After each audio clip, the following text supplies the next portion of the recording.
top stories on the hour. For the bandits demanding tens of millions of naira as ransom for kidnapped victims in Kaduna, Sokoto, Borno and other states, well, they're not getting it from the federal government.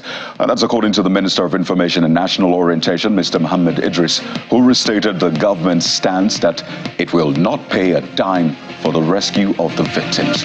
Speaking after the Federal Executive Council meeting at the presidential Villa Abuja, he maintained that President Bola Tinubu has a side saying there will be ransom paid from the federal government.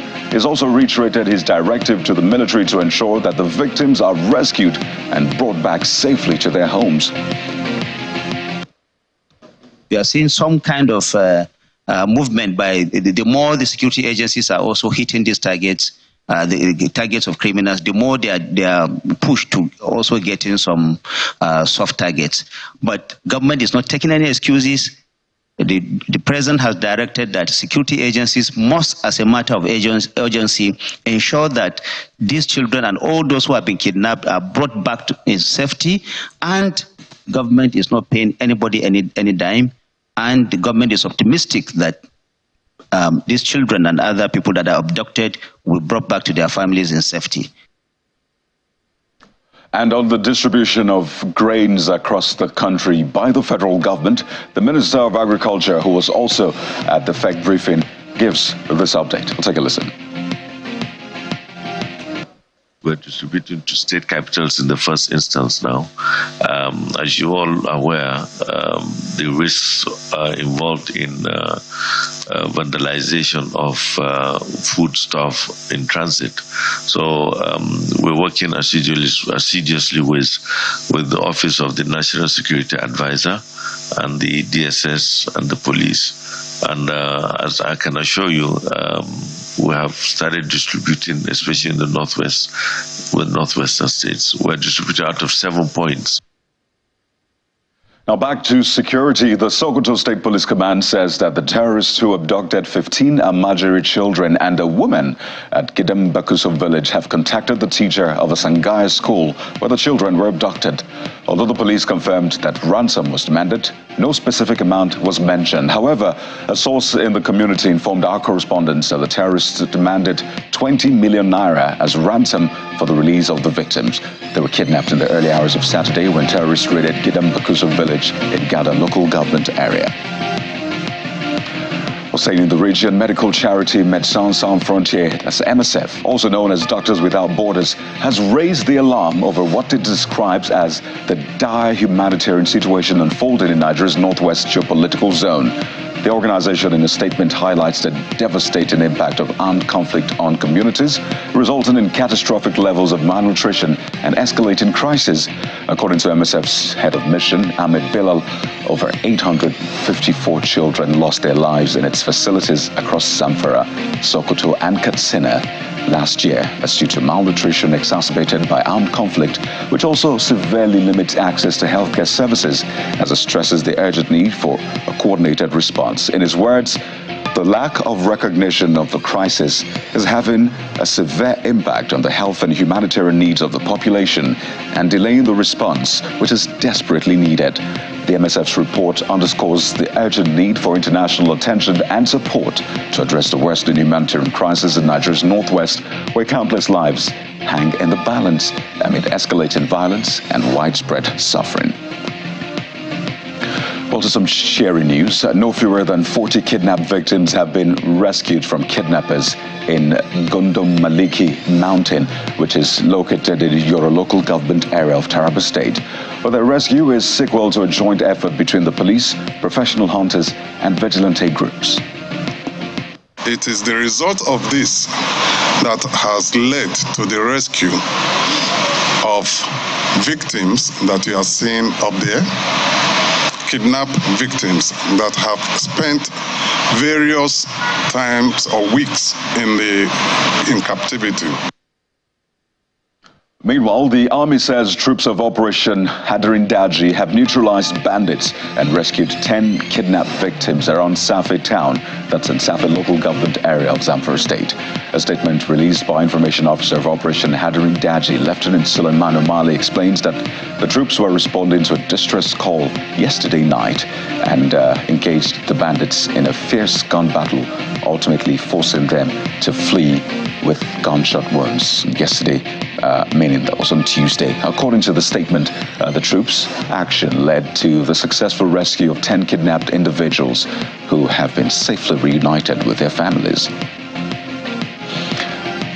Well, the challenges, security, economy, and the rest notwithstanding, Nigeria has a huge potential to enhance the quality of its agricultural exports, particularly cowpea and sesame, which could then generate billions of dollars, significantly boosting the country's revenue. That's according to the Director General of the World Trade Organization, Dr. Ngozi Okonjo-Iweala, in an exclusive interview with Channels Television.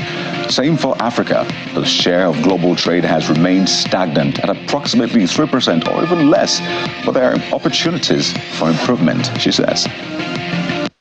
Africa's share of world trade has stagnated at about 3% or less for many years, but there are opportunities to improve that, including in Nigeria.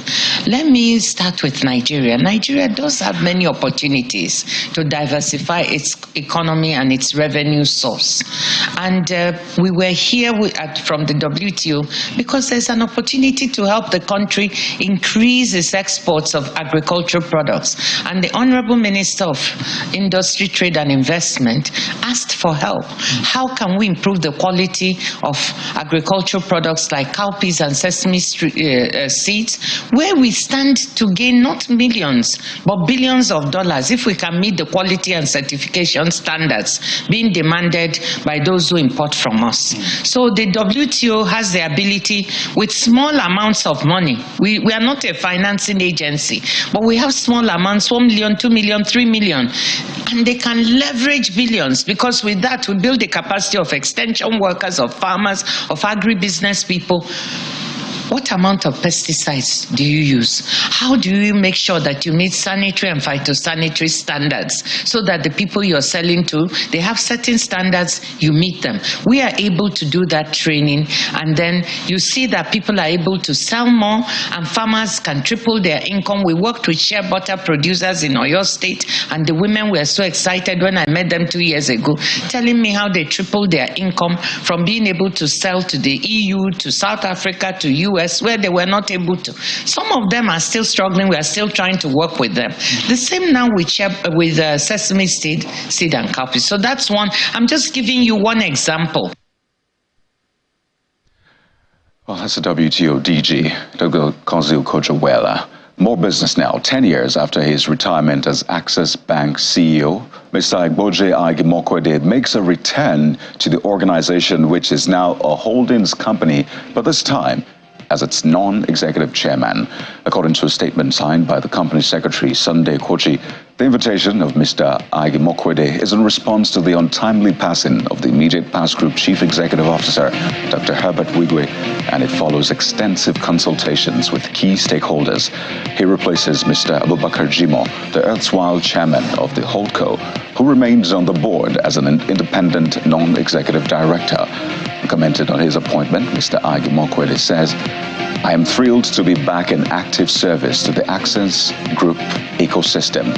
I am confident that working with our directors, our exceptional team of executives, and our best-in-class banking and finance professionals, we will deliver outstanding value to our esteemed stakeholders. I'm determined that our shared vision, which Dr. Wigwe gave everything for, will be realized." Well, he had served as a group chief executive officer between 2002 and 2013, supported by his partner and deputy, the late Dr. Wigwe, who later succeeded him. And outside the country, the U.S. House of Representatives has passed a bill that could see social media app TikTok banned in America.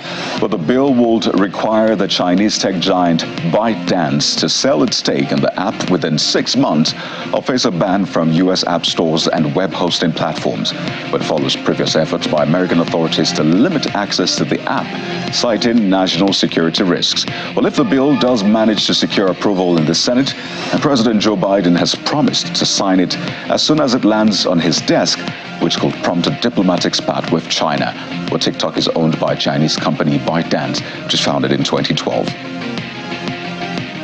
And our sports news, Team Nigeria have won a bronze medal in cricket as the sports made its debut at the African Games, beating Uganda by 3 wickets. The female Yellow Greens, ranked as the lowest in the tournament, opted to bowl first, restricted Victoria Perils to a modest total of 76 runs for the loss of 8 wickets in 20 overs.